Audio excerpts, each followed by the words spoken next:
चलिए आज के करंट अफेयर की बात करते हैं, जो कि आज है 3 जुलाई 2026। नीति आयोग ने strategic road map for making Ayurveda global report जारी की। ठीक है, इसने ग्लोबल रिपोर्ट जारी की है। तो नीति आयोग ने ग्लोबल रिपोर्ट जारी की है। उस ग्लोबल रिपोर्ट का नाम है strategic road map for making Ayurveda global. ठीक है, और रिपोर्ट का विमोचन किसने किया है? नीति आयोग के उपाध्यक्ष डॉक्टर अशोक कुमार लाहिड़ी जी ने किया है। किसने किया है? डॉक्टर अशोक कुमार लाहिड़ी जी ने किया है। रिपोर्ट का नाम है strategic road map for making Ayurveda global. Report NITI Aayog ने प्राइस वाटर हाउस कूपर्स, कितना बड़ा नाम है देखो, प्राइस वाटर हाउस कूपर्स, इसका शॉर्ट फॉर्म है पीडब्ल्यूसी के सहयोग से तैयार की गई। रिपोर्ट किसके तहत तैयार की गई? तो तैयार की गई पीडब्ल्यूसी के तहत, ठीक है, सहयोग से। रिपोर्ट आयुर्वेद के वैश्वीकरण के लिए 3 स्तंभों पर आधारित है। कितने? 3 स्तंभों पर आधारित है। पहला है अवेलेबिलिटी, ठीक, और एक्सेप्टेबिलिटी, और क्या है? प्रमोशन, जो कि प्रचार प्रसार होता है, इस पर आधारित है। ठीक है, 3 चीजों पर। रिपोर्ट का लक्ष्य वर्ष 2047 तक आयुर्वेद को वैश्विक स्वास्थ्य प्रणाली में स्थापित करना है। ठीक है, किसमें? वैश्विक स्वास्थ्य प्रणाली में स्थापित करना है। एग्जाम पॉइंट से बात करें, रिपोर्ट जारी की, इसका नाम और किसने किया? उपाध्यक्ष जी ने किया, डॉक्टर अशोक कुमार लाहिड़ी जी ने किया, पीडब्ल्यूसी के सहयोग से किया। ठीक है, एग्जाम पॉइंट से 3 बातें आपको याद रखनी है। अब चलते हैं अगले पॉइंट की तरफ। भारत टेक्स 2026 का आयोजन 14 से 17 जुलाई 2026 तक भारत मंडपम नई दिल्ली में होगा। कहाँ होगा? भारत मंडपम नई दिल्ली में होगा। भारत टैक्स 2026 का आयोजन। आयोजक कौन होंगे? तो आयोजक होंगे भारत टैक्स ट्रेड फेडरेशन सहयोग वस्त्र मंत्रालय। ठीक है, उसके बाद प्रधानमंत्री का 5 year vision, farm, fibre, factory, fashion, horizon. ठीक है, आप समझ रहे हैं प्रधानमंत्री के 5 विजन का नाम क्या क्या है? Farm, fibre, factory, fashion, foreign. मुख्य आंकड़े क्या है? 1600 प्लस प्रदर्शक रहेंगे, 700 प्लस खरीदार, 1.30 लाख व्यापारी आगंतुक रहेंगे। ठीक है, उद्देश्य क्या है इसका? उद्देश्य है भारत के वस्त्र उद्योग को वैश्विक व्यापार, निवेश, नवाचार और निर्यात का प्रमुख मंच बनाना है। ठीक है, भारत टैक्स वस्त्र से संबंधित है, वस्त्र मंत्रालय से संबंधित है। ठीक है, इसका आयोजक कौन करेगा? भारत टैक्स ट्रेड फेडरेशन सहयोग वस्त्र मंत्रालय करेगा। ठीक, कहाँ होगा ये? नई दिल्ली में होगा। ठीक है, कब से? 14 से 17 जुलाई 2026 तक भारत मंडपम में होगा। ठीक है, अब अगले पॉइंट की तरफ चलते हैं।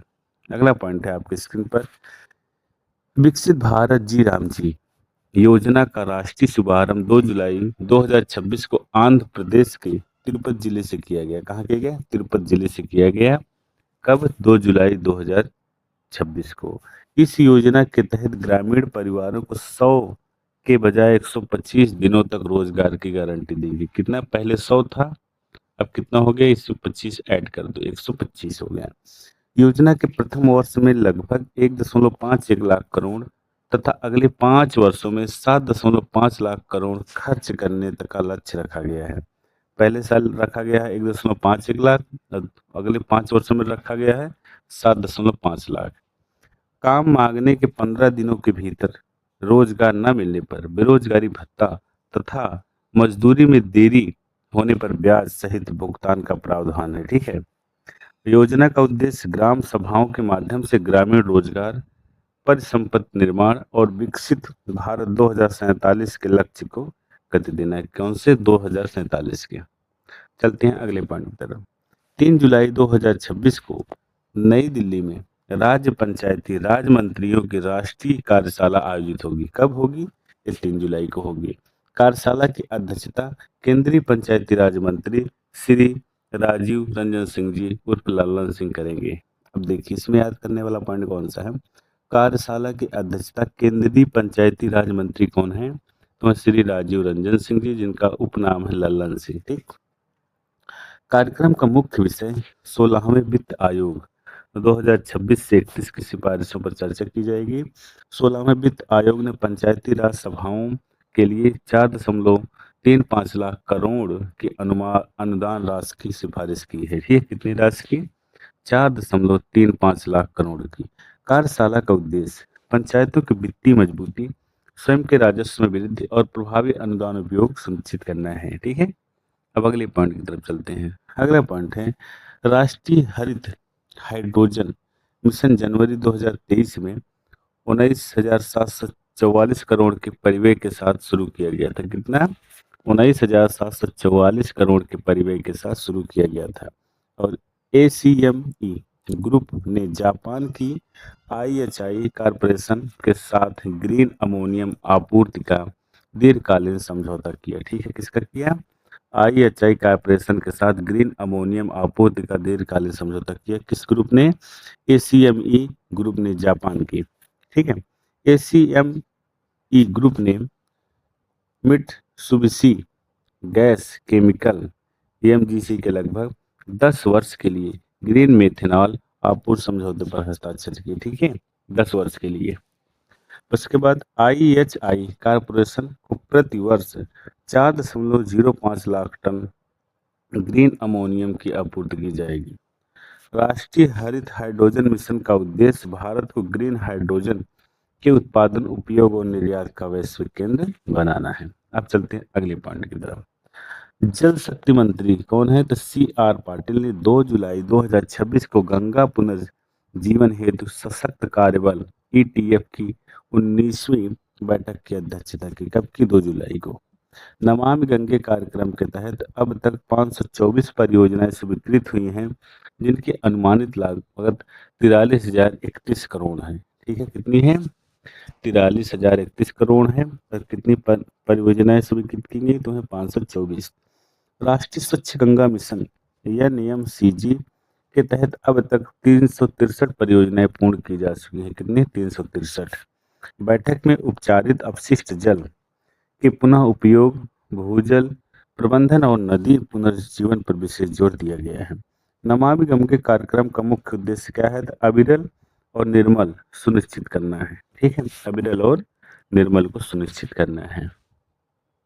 अगला पॉइंट है केंद्र सरकार ने उन्नत सेल एवं गेन थेरेपी के विनियम हेतु औषधि नियम 1945 में संशोधन किया है। कितने?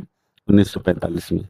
सेल स्टर्म सेल व्युत्पन्न उत्पाद, जेन थेराप्यूटिक प्रोडक्ट्स और सेक्सनो ट्रांसप्लांट को CLAA central licence approving authority के दायरे में शामिल किया है। ठीक, CLAA का उद्देश्य पूरे देश में इन उन्नत चिकित्सा उत्पादों के लिए एक समान नियामक मानक सुनिश्चित करना है। ठीक है, समान। CAR-T सेल थेरेपी का उपयोग मुख्यतः ल्यूकीमिया और लिम्फोमा जैसे रक्त कैंसरों के उपचार में किया जाता है। देखो, इसको एग्जाम पॉइंट से याद करने का मेन पॉइंट क्या है? CAR-T सेल थेरेपी का उपयोग मुख्यतः किसमें किया जाता है? ल्यूकीमिया और लिम्फोमा जैसे रक्त कैंसरों के उपचार में किया जाता है। जेन थेरेपी का उपयोग आनुवांशिक रोगों और विभिन्न प्रकार के कैंसर के उपचार में किया जाता है। ठीक है, इसको भी याद रखना है। जेन थेरेपी और कार्ड सेल थेरेपी। ठीक, अगला पॉइंट है भाषणी ने राष्ट्रीय गवर्नेंस सम्मेलन 2026 में अपने बहुभाषी AI समाधान प्रदर्शित किए हैं। भाषणी के अंतर्गत राजस्थान भाषा मॉडल ट्रेनिंग हैकाथॉन का शुभारंभ किया गया। कहाँ? राजस्थान भाषा मॉडल ट्रेनिंग हैकाथॉन। ठीक, भाषणी इलेक्ट्रॉनिक्स एवं सूचना प्रौद्योगिकी मंत्रालय की डिजिटल इंडिया पहल का हिस्सा है। किसका? डिजिटल इंडिया पहल का हिस्सा है। श्रुतलेख क्या? श्रुतलेख भाषणी का AI आधारित real time speech to text एवं ट्रांसलेशन समाधान है। भाषणी वर्तमान में 36 भारतीय टेक्स्ट भाषाओं, 23 भारतीय वॉयस भाषाओं और 35 अंतरराष्ट्रीय भाषाओं का समर्थन करती है। ठीक है, कितना? 23 भारतीय वॉइस और 35 अंतरराष्ट्रीय भाषाओं का समर्थन करती है। ठीक है, और भाषणी के अंतर्गत राजस्थान भाषा मॉडल ट्रेनिंग हैकाथॉन का शुभारंभ किया गया। चलते अगले पॉइंट की तरफ। अगला पॉइंट है उपराष्ट्रपति सीपी राधाकृष्णन जी हैं। कौन है? सीपी राधाकृष्णन जी हैं। Fellowship, MP lead fellowship. और शुरुआत किसने की थी फेलोशिप की? डॉक्टर अजीज माधव राव गोपचड़े जी ने की थी इसकी शुरुआत। अवधि कितने दिन की है? तो 2 महीने की होती है। चयनित फेलोशिप कितने हैं? 40। और महिला भागीदारी कितनी है?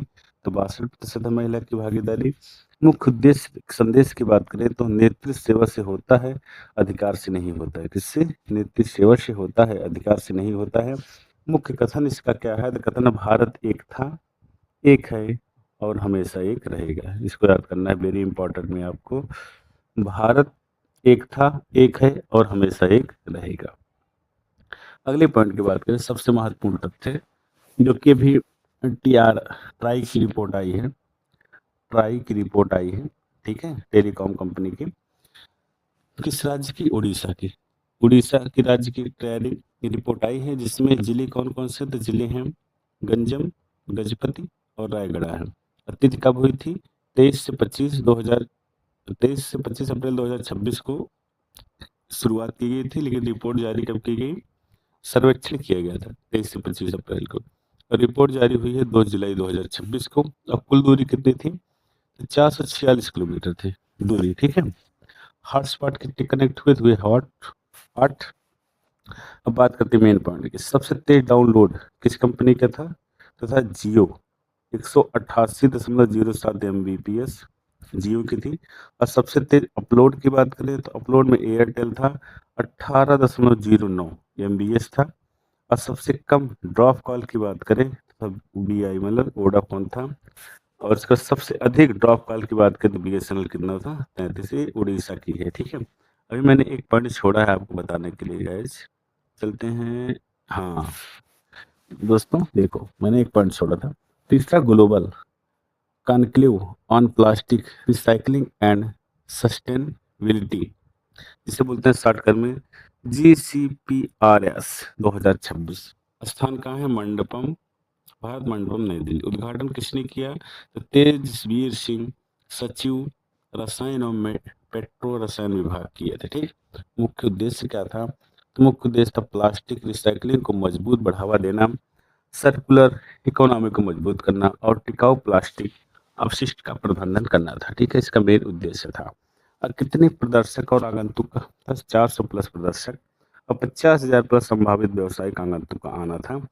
और महत्वपूर्ण आंकड़े की बात करें तो भारत का रिसाइकल्ड प्लास्टिक बाजार 2032 तक 3.81 बिलियन डॉलर होने का अनुमान है। अनुमानित CAGR 10.95% 2024-2032 है। मैंने एग्जाम में जितना पॉइंट था मैंने कवर किया है, ऑनलाइनर के हिसाब से जो करंट अफेयर में एग्जाम पॉइंट में आ सकते हैं।